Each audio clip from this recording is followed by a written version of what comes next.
आप सभी भाई बहनों का आध्यात्मिक ज्ञानात्मक चैनल की संध्या बेला ज्ञान कक्षा में एक बार फिर स्वागत है। आज की चर्चा का विषय है रजोगुण का संग्रह, सिर्फ एक पागलपन। देखिए, पागल कहलाना तो किसी को भी अच्छा नहीं लगता और पागल शब्द सुनना भी किसी को अच्छा नहीं लगता। कोई एक मनुष्य दूसरे को यदि कोई पागल कह देता है तो संबंध खराब हो जाता है।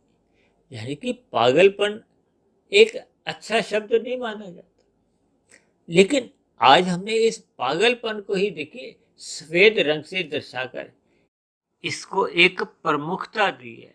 यानी इस पर हमें एक चिंतन करना है, विचार करना है, ताकि हम सभी भाई बहनों के जीवन में ऐसी कोई स्थितियां ही नहीं आए। क्योंकि हम सभी भाई बहन देखिए कर्म योनि में हैं। कर्म योनि के साथ साथ हम सभी भाई बहनों को एक साधना करने का एक अवसर मिला है। उस अवसर का जब मनुष्य लाभ नहीं उठाता तो उसको क्या कहा जाता है? आप समझदार हैं, आप खुद ही समझ सकते हैं। क्योंकि शास्त्रों में कहा गया है कि मनुष्य जीवन पाकर हमें सर्वप्रथम अपना सतोगुण बढ़ाना चाहिए। सतोगुण बढ़ाने का अभिप्राय क्या है? कि सर्वप्रथम मनुष्य को ब्रह्म मुहूर्त यानी कि सतोगुण की जब शुद्धतम अवस्था होती है उसका संग करना चाहिए। उसका संग करने मात्र से आपको हमें एक ज्ञानमय स्थिति मिलती है। आपका हमारी जो आत्मा का जो एक ज्ञान है वो ज्ञान लौटने लगता है। क्योंकि शास्त्रों में तो कहा गया है हम सभी भाई बहनों की आत्मा चेतन है, ज्ञानवान है। ज्ञान स्वरूप आत्मा का एक निजी गुण है। आनंद स्वरूप आत्मा का स्वयं का गुण है ही नहीं। ये तो परमात्मा का एक दिव्य गुण है। और मनुष्य योनि पाकर हम सभी भाई बहनों को एक अवसर मिलता है परमात्मा को जानने का, परमात्मा को समझने का, परमात्मा से जुड़ने का और परमात्मा को पाने का। क्योंकि परमात्मा तो एक आनंद स्वरूप सत्ता है, तभी तो परमात्मा को सच्चिदानंद कहा जाता है। इस संसार को तो कहीं भी देखिए इस नाम से नहीं पुकारा जाता। क्योंकि ये संसार क्या है? प्रकृति के 3 गुणों से ही तो बना हुआ है। अक्सर संसार को देखिए रजोगुणी नाम से संबोधित किया जाता है। क्योंकि रजोगुण में रहते हुए इस संसारी विषय भोगों का जो एक आकर्षण है वो मनुष्य को अपनी ओर खींचता है। ये 5 आकर्षण के हैं, 5 भोग विषय: गंध, रस, रूप, स्पर्श और शब्द। इसी में ही प्रत्यक्ष रूप से, अप्रत्यक्ष रूप से एक सामान्य मनुष्य इन 5 विषयों के आसपास ही अपना जीवन बिता देता है। क्योंकि प्रकृति के तो देखिए 3 गुण है: तमोगुण, रजोगुण और सतोगुण। तमोगुण को देखिए एक पदार्थों से जोड़ा जाता है, नींद से जोड़ा जाता है, आलस्य से जोड़ दिया जाता है, अज्ञानता से भी जोड़ा जाता है। संस्कृत में देखिए एक मूढ़ शब्द आता है। मूढ़ का अभिप्राय भी मूर्ख से होता है, अज्ञानता से, बेवकूफी से, नासमझी से। इन सभी शब्दों से देखिए मनुष्य जुड़ना नहीं चाहता। क्योंकि ये सभी के सभी शब्द एक निंदनीय माने जाते हैं। ये आपके हमारे जीवन में कोई आध्यात्मिक उन्नति भी नहीं करते और भौतिक उन्नति भी नहीं करते।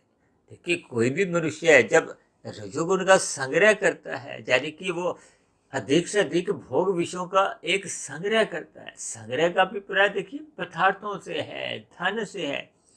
जबकि शास्त्रों में तो देखिए 4 प्रकार के पुरुषार्थ कहे गए: धर्म, अर्थ, काम, मोक्ष। मुख्य रूप से तो देखिए 2 पुरुषार्थ है ना, अर्थ और काम। लेकिन इनको मर्यादा में रखने के लिए धर्म को प्रथम स्थान पे रखा गया। धर्म का अभिप्राय देखिए सतोगुण से भी लिया जाता है। जबकि ये जो अर्थ है और काम है ये रजोगुण और तमोगुण को ही एक जोड़ने का काम करते हैं। क्योंकि मनुष्य तमोगुण में गिरता कब है?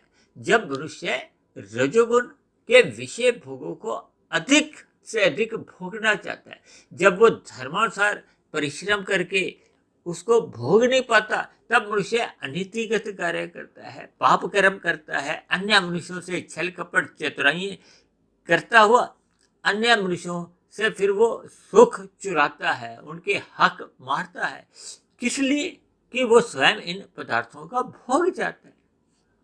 इसका अभिप्राय क्या है? कि मनुष्य रजोगुण का जो संग्रह करता है वो अप्रत्यक्ष रूप से वो तमोगुण का भी एक संग कर बैठता है, क्योंकि तमोगुण का संग कोई भी मनुष्य प्रत्यक्ष रूप से करना नहीं चाहता, क्योंकि तमोगुण का संग देखिए अपराध से भी माना जाता है, पाप कर्मों से भी माना जाता है। आप संसार में भी जब जब कुछ ऐसे चतुराई या छलकपट ठगी जो कानूनन अपराध मानी जाती हैं, यदि मनुष्य पकड़ा जाता है तो फिर पुलिस उसको पकड़ के जेल में डाल देती है। और जबकि आध्यात्मिक जगत में ये जो कर्मफल सिद्धांत की जो एक व्याख्या होती है, उसमें तो देखिए हम यहाँ के कानून व्यवस्था में पकड़े जाएं या नहीं पकड़े जाएं, परमात्मा की नजर में, प्रकृति की नजरों में, क्योंकि प्रकृति एक अदालत है, उस अदालत में किए गए पाप कर्मों का दुख रूपी फल भोगना ही होता है। भले ही आप और हम अपने मिले हुए जीवन में जब जब देखिए पुण्य कर्म करते हैं, उन किए गए पुण्य कर्मों का भी हमें देखिए सुख रूपी फल मिलता है, विशेष प्रकार के पुण्य कर्मों का विशेष प्रकार के सुख मिलते हैं। लेकिन सुखों का तो हम त्याग कर सकते हैं, लेकिन मिले हुए दुखों को हमें भोगना ही पड़ता है, उनको हम त्याग नहीं कर सकते, उनको हम स्वीकारने से मना नहीं कर सकते। हालांकि हम सभी भाई बहनों की देखिए अपने स्थूल शरीर की कुछ आवश्यकताएं होती है, उसके लिए भी पुरुषार्थ करना एक आवश्यक माना जाता है। लेकिन जैसे जैसे आपकी हमारी ये आवश्यकताएं भोगों में प्रेरित होती जाती है, हमें सुख सुविधा स्वाद सम्मान सत्ता जैसे विषय भोगों में जब अमर्यादित ढंग से रुचि बढ़ने लगती है, हम इन भोग विषयों का भोग अधिक अनुपात में करने लगते हैं, तो फिर मनुष्य के मन में ये रजोगुण का संग्रह करने की एक प्रवृत्ति जागती है। देखिए कहते हैं ना, आप व्यवसाय करते हो तो हमें लाभ की इच्छा होती है, हम लाभ के लिए काम करते हैं, फिर धीरे धीरे देखिए वो लाभ ही आपके मन में एक लोभ की स्थिति ले आता है। हालांकि शास्त्रों में ऐसा माना गया है कि देखिए लाभ से जब हम लोभ में आते हैं तब मनुष्य का इतना कोई पतन नहीं होता, लेकिन जैसे ही मनुष्य लोभ से संग्रह में प्रवेश कर जाता है, क्योंकि लाभ एक सतोगुणी अवस्था है, लोभ एक रजोगुणी स्थिति है, जबकि संग्रह को एक तामसी वृत्ति माना जाता है। संग्रह का अभिप्राय देखिए उस संग्रह से नहीं है, जैसे हम देखिए घरों में अपने 4-6 दिन की एक सब्जी खरीद के लाते हैं तो उसको संग्रह नहीं माना जाता, क्योंकि वो आपके हमारे जीवन की कुछ आवश्यकताएं हैं। हम अपने घरों में देखिए राशन पानी भी रखते हैं 1-1 महीने 2-2 महीने के लिए, लेकिन जब मनुष्य अमर्यादित ढंग से ये रजोगुण का अभिप्राय देखिए अर्थ से है, विभिन्न प्रकार के जो राशि गतिविधियों में हम जो पैसा लगाते हैं, अब मनुष्य देखिए धन कमाने के लिए दिन रात भागदौड़ करता रहता है, 2 के 4 बनाता है, 4 के 40 की इच्छा रखती है, फिर 4,000 लाख करोड़ों अरबों में कब उसका जीवन बीतता जाता है। तो ये एक पागलपन ही है, क्योंकि आपके बड़े स्थूल शरीर की एक आवश्यकताएं हैं, आपके बड़े जीवन की कुछ आवश्यकताएं मरते दम तक बनी रहती हैं, उसके लिए हमें देखिए धन कमाना आवश्यक है। लेकिन जैसे जैसे आपके हमारी भोग इच्छाएं बढ़ती जाती हैं और उन भोग इच्छाओं के लिए मनुष्य अमर्यादित ढंग से रजोगुण का संग्रह बढ़ाता जाता है। देखिए जब मनुष्य धर्मानुसार रजोगुण का संग्रह भी बढ़ाता है तो यहाँ भी कानून व्यवस्था में उस पर कोई अपराध नहीं बनता, और प्रकृति के यहाँ भी जब जब हम धर्मानुसार रजोगुण का संग्रह भी करते हैं उसके विरुद्ध भी आपका कोई पाप कर्मों का कर्माशय नहीं बढ़ता।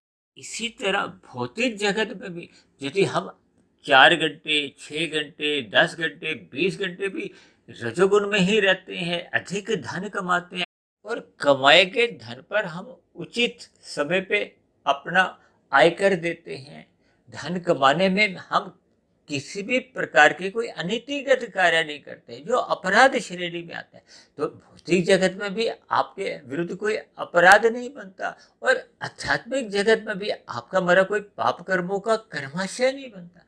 लेकिन रजोगुण का संग्रह करते करते आपका हमारा जो मिला हुआ जीवन है वो घटता जाता है, वो मिले हुआ अवसर का जो हमें एक सतोगुण बढ़ाना था, उस समय विशेष का लाभ उठाते हुए हमने परमात्मा से जुड़ना था, उस अवसर को मनुष्य खो देता है। और दूसरी बात, ये जो आपका हमारा स्थूल शरीर है, ये देखिए धन कमाते कमाते ये युवावस्था से प्रौढ़ावस्था, प्रौढ़ावस्था से मनुष्य की वृद्धावस्था आ जाती है, और वृद्धावस्था के बाद एक मृत्यु का आना निश्चित माना जाता है। प्रौढ़ अवस्था के बाद आपके हमारे स्थूल शरीर की जो भौतिक स्थूल इंद्रियां हैं वो भी शिथिल पड़ जाती हैं, यानी कि धर्मानुसार धन कमाया हुआ भी, यानी कि रजोगुण का अमर्यादित जो हम संग्रह करते हैं उसको भी मनुष्य भोग नहीं पाता, क्योंकि स्थूल शरीर की इंद्रियां शिथिल पड़ जाती हैं। और कभी कभी तो देखिए इस भागदौड़ में मनुष्य को स्थूल शरीर के स्तर पर ही कुछ ऐसे रोग आ जाते हैं जिनके कारण मनुष्य उन पड़े हुए धन का कहो या पदार्थों को भोग नहीं पाता। यानी दोनों ही स्थितियों में यदि मनुष्य रजोगुण का अधिक संग्रह करता है तो उसका कोई लाभ नहीं है, और दूसरा यदि वो रजोगुण का संग्रह अनीतिगत कार्यों से करता है, छल कपट ठगी हेरा फेरी करता है, भले ही भौतिक जगत में ऐसे किए गए अपराधों की सजा से वो बच भी जाए, लेकिन परमात्मा की नजरों में ऐसे किए गए अनीतिगत कार्यों का, पाप कर्म का क्रमशः बढ़ता जाता है। उनका एक समय विशेष के बाद आपको हमें दुख रूपी फल भोगने पड़ते हैं। यानी कि इन सभी स्थितियों में ही कुल मिलाकर मनुष्य रजोगुण चाहे धर्मानुसार अधिक बढ़ाता है चाहे अनीतिगत कार्यों से, इन सभी स्थितियों में ही मनुष्य का कोई लाभ नहीं होता। तब ऐसी स्थिति में उसका मिले हुए जीवन का जो एक समय है यूं ही बर्बाद चले जाता है। जब आपका हमारा मिला हुआ समय यूं ही बर्बाद चले जाता है तब ये स्थिति देखिए एक पागलपन के समान ही मानी जाती है। तो इस दृष्टिकोण से हम सभी भाई बहन अपने अपने स्थिति का आकलन करें तो पाएंगे कि हम सभी भाई बहन देखिए कम अधिक अनुपात में एक पागलपन की श्रेणी में ही आ जाते हैं, क्योंकि समझदार तो हम तभी कहलाते हैं जब हम मिले हुए जीवन का सदुपयोग करते हुए, यानी कि अपने स्थूल शरीर की आवश्यकताओं तक ही सीमित रहते हुए पुरुषार्थ परमात्मा को पाने के लिए करते हैं, परमात्मा के लिए लगते हैं। परमात्मा का अभिप्राय क्या है? उस परम सत्ता से जुड़ने के लिए। जब हम अपना मिले हुए जीवन को लगाते हैं तब ऐसी स्थिति में आपकी हमारी एक आध्यात्मिक उन्नति होती है। आध्यात्मिक उन्नति करने में ही आपकी हमारी एक समझदारी है, क्योंकि की गई आध्यात्मिक उन्नति मरने के बाद भी सुरक्षित बनी रहती है। जबकि रजोगुण यदि हमने धर्मानुसार भी इकट्ठा किया तो वो तो मरने के साथ ही समाप्त समझा जाता है।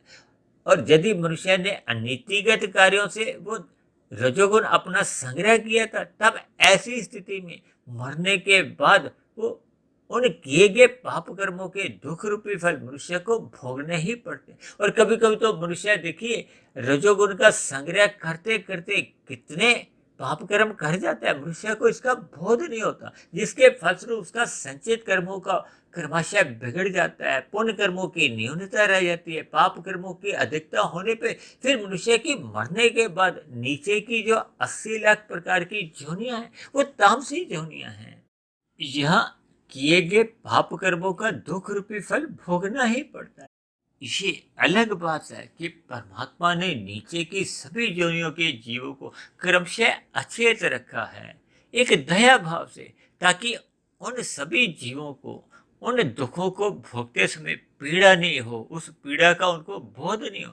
जैसे आपके हमारे दांतों में कोई दर्द होती है, हम दांत निकलवाते हैं तो डॉक्टर भी उस स्थान विशेष को सुन्न कर देता है, बेहोश कर देता है इंजेक्शन देके, ताकि हमें दर्द नहीं हो। देखिए इन सभी स्थितियों की ना हमें बहुवार्थ समझनी चाहिए।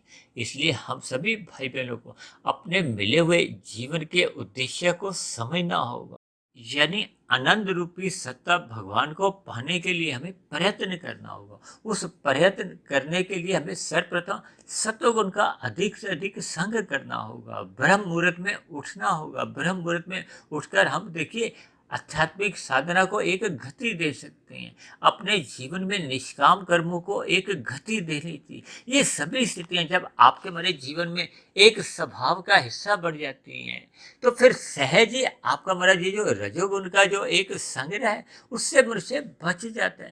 क्योंकि जब जब मनुष्य का सत्वगुण अधिक बढ़ता है, वो ज्ञान में स्थिति में रहता है, वो ब्रह्म मुहूर्त में फिर परमात्मा का ध्यान लगाता है, तब ऐसी स्थिति में उसका संसारी पदार्थों से ज्ञान पूर्वक वैराग्य होने लगता है। यानी कि वो रजोगुण को एक लोभ पूर्वक भी इकट्ठा नहीं करता। तब ऐसी स्थिति में संग्रह का तो देखिए प्रश्न ही नहीं उठता।